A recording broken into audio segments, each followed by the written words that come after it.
ভাই সেই ওয়েদার বাইরে, চল দুধ চা খেয়ে আসি। ভাই যে লোকটা গরুর দুধ বের করার আবিষ্কার করছে ও তখন গরুর সাথে কি করার ট্রাই করতেছিল?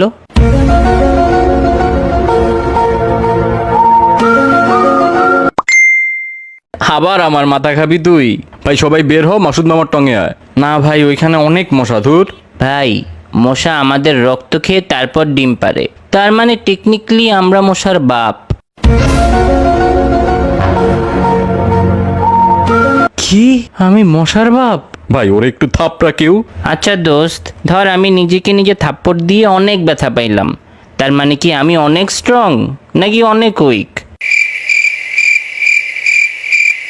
তুই ভাই যাই হস না কেন অফ যা তো, ঘুমা গিয়া যা। ঘুমিয়ে স্বপ্ন দেখাটা মেনলি একটা ফ্রি মুভি দেখার মতো, যেটার অ্যাক্টর ডিরেক্টর সব আমি নিজেই। ভাই তোর মাথায় কি কোনো নর্মাল কথা আসে না কখনো? ওরে থেরাপিস্ট দেখাইতে হবে ভাই। ভাই ভেবে দেখছস, ব্রেন নিজের নামটা নিজেই ইনভেন্ট করছে, আবার নিজেই নিজেকে স্টাডি করে।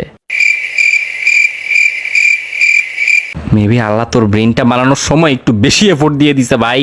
তোর না পরীক্ষা, পড়তে বস গিয়া, প্র্যাকটিস কর যা।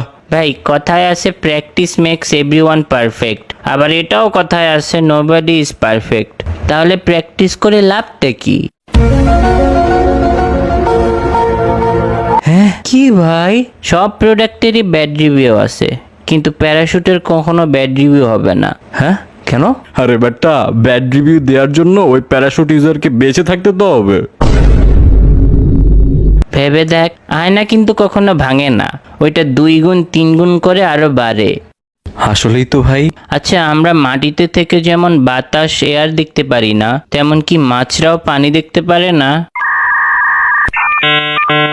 ভাই কিছু কিছু জিনিস না ভাবাই ভালো। আমরা ভাবি চশমা পরা মানুষটা স্মার্ট হয়, সব কিছুতে পাস করে, কিন্তু বাস্তবে ওরা আই টেস্ট ফেল করেই চশমাটা পাইছে। এইটা ট্রু কথা লল। টেকনিক্যালি প্রতিটা রেস্টুরেন্ট ক্ষুধার্ত মানুষের জন্য একটা হসপিটাল, খাওয়া ছাড়া বাঁচবে না। দুইটাতেই টাকা লাগে রে ভাই। পৃথিবীতে মানুষই একমাত্র প্রাণী যে টাকার বিনিময়ে বেঁচে থাকে। আর পৃথিবীতে তুই একমাত্র মানুষ যার এগুলা মাথায় আসে।